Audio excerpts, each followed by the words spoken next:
Hello प्यारे बच्चों, how are you. आज की ऑनलाइन क्लास में मैं रामचंद्र चौहान आप सभी का स्वागत करता हूं।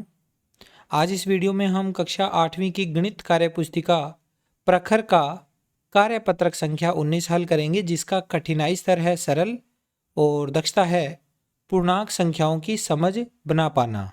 तो आप सभी बच्चे अपनी गणित विषय की कार्य पुस्तिका का कार्यपत्रक नंबर 19 निकाल लेवें और मेरे साथ इसे हल करना शुरू करें।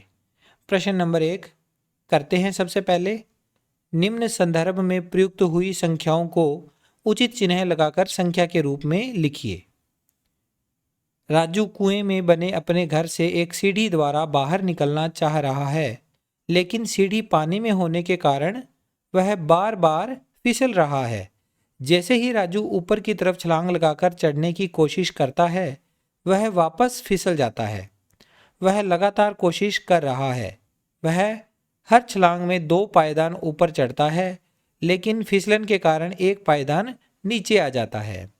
पानी के तल के पायदान को अगर हम 0 मान लें तो उससे ऊपर के पायदान को हम बढ़ते क्रम में 1, 2, 3 आदि, यानी आगे डैश डैश लगा हुआ है, आदि के रूप में समझ सकते हैं। ठीक इसी तरह पानी के तल के नीचे घटते क्रम में -1, -2, -3 आदि के रूप में पायदानों की संख्या को समझ सकते हैं। अब इसमें कुछ डायग्राम को आप देख कर देखिए। ये वाला एक डायग्राम है, इसमें आपको एक मेंढक दिख रहा होगा। अब यहाँ इस आधार पर हमें यह बताना है कि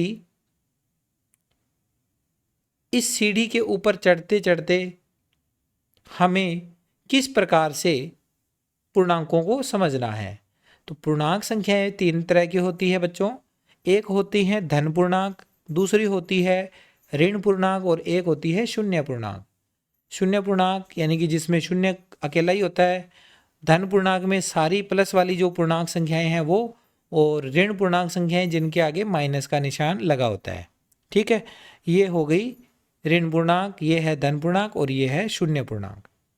अब हमारा प्रश्न इस आधार पर क्या है, हम देखते हैं। क्या आप बता सकते हैं कि राजू अभी कौन से पायदान पर खड़ा है। इस डायग्राम में देखो, चित्र में देखिए, राजू यहाँ खड़ा है इस जगह पर, और तो ये वाली जो जगह है वो कौन से नंबर पे है, 3 पे। तो 3 नंबर सीढ़ी के ऊपर ये चढ़ा हुआ है, यानी हम यहाँ पर लिखेंगे, ये 3 नंबर पायदान पर है ये, तो हम लिखेंगे यहाँ, इसका आंसर लिखेंगे पायदान 3 पर, पायदान नंबर 3 पर। फिर इसके बाद अगला प्रश्न है, 2 छलांग में राजू कौन से पायदान पर पहुंचेगा। 2 छलांग लगाने पर वह कौन से पायदान पर पहुंचेगा। तो हमने प्रश्न में पढ़ा था कि वह हर छलांग में 2 पायदान ऊपर चढ़ता है, लेकिन फिसलन के कारण एक पायदान नीचे आ जाता है।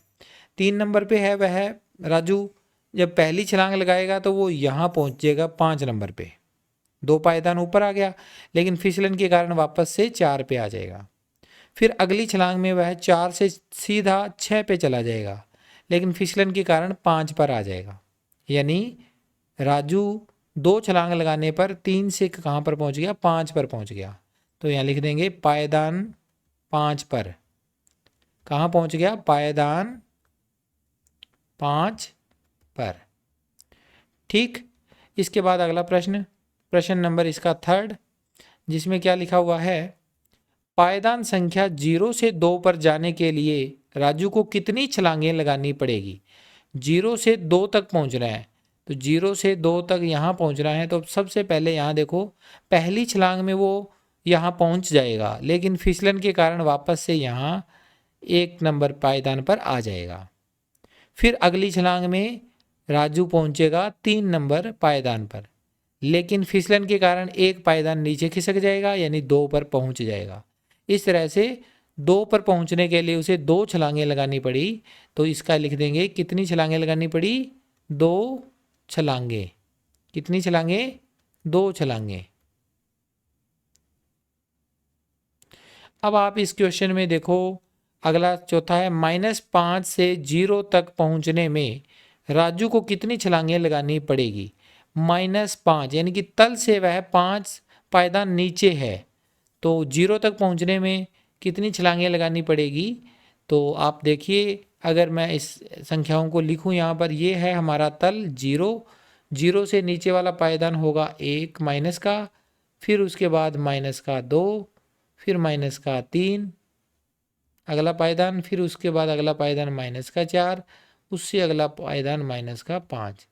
यहाँ से पहुँचना है इस जगह पर, कितनी छलांगें लगेगी? तो आप देखो, पहली बारी छलांग लगेगी तो हम पायदान संख्या 3 पर पहुँच जाएंगे, लेकिन एक फिसलन के कारण नीचे आ जाएंगे वापस से 4 पे, फिर 4 से पहुँचेंगे 2 पर, लेकिन फिसलन के कारण वापस से यहाँ पर दूसरी छलांग में। यानी हर छलांग में हम एक एक पायदान को ही पार कर रहे हैं। 2 पायदान हम ऊपर छलांग लगा रहे हैं, लेकिन एक पायदान फिसल कर नीचे आ जाते हैं। तो एक छलांग में हमारा एक ही पायदान हम ऊपर चढ़ रहे हैं, तो यहाँ तक पहुँचने में कितनी छलांगें लगेगी? पहली छलांग, दूसरी, तीसरी, चौथी, पाँचवीं, 5 छलांगें इसमें लग जाएगी। तो यहाँ इसका उत्तर आ जाएगा 5 छलांगें, 5 छलांगें। ठीक है, फिर आगे अगला प्रश्न है, -1 से 1 तक पहुंचने में कितनी छलांगें लगानी पड़ेगी? -1 से ऊपर होता है 0 और 0 से ऊपर होता है 1। तो -1 से पहली छलांग यहाँ पर और दूसरी छलांग यहाँ पर, 2 छलांगें लगेगी। तो यहाँ लिख देंगे 2 छलांगें, 2 छलांगें। ठीक है, ये प्रश्न आपको अच्छे से समझ में आया है, आप इसे नोट कर लीजिए। अगला प्रश्न करते हैं इसका, क्वेश्चन नंबर इसका 2। पानी के जमाव बिंदु को 0 डिग्री से दर्शाया जाता है। यदि माउंट आबू का तापमान जमाव बिंदु से 2 डिग्री सेंटीग्रेड कम है तो उसे डिग्री सेंटीग्रेड लिख सकते हैं। कितने डिग्री लिख सकते हैं? 0 से 2 डिग्री नीचे है ये तापमान, तो माइनस में चला जाएगा, -2 डिग्री सेंटीग्रेड या 2 डिग्री सेल्सियस। सर्दियों में यदि कश्मीर का तापमान जमाव बिंदु से डैश कम हो तो उसे -10 डिग्री लिख सकते हैं।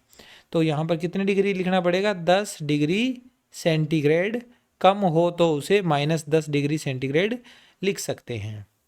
तीसरा प्रश्न, निम्नलिखित में से जो तापमान अधिक है उस पर गोला लगाइए।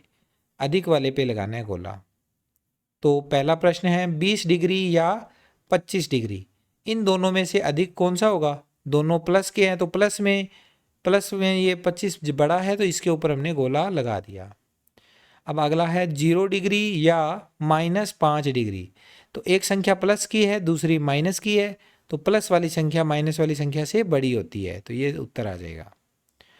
फिर अगला तीसरा है -3 डिग्री सेंटीग्रेड या -5 डिग्री सेंटीग्रेड, तो इसमें आप देखो दोनों ही माइनस के हैं। जब दोनों प्लस के होते हैं तो हमें सीधा पता चल जाता है कौन बड़ा है कौन छोटा। एक संख्या माइनस की एक संख्या प्लस की हो तब भी पता चल जाता है कि जो प्लस वाली संख्या होती है वो बड़ी संख्या होती है। लेकिन जब दोनों माइनस की होती है तो इनमें से बड़ा कौन होगा? जो संख्या संख्यात्मक रूप से छोटी है।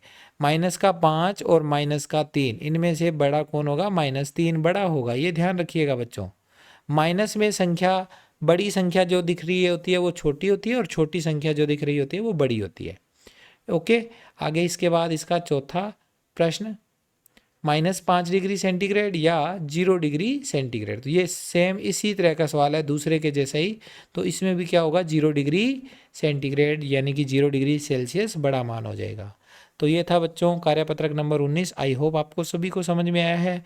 मैं मिलता हूँ आपसे नेक्स्ट कार्यपत्रक के साथ। Take care, bye bye.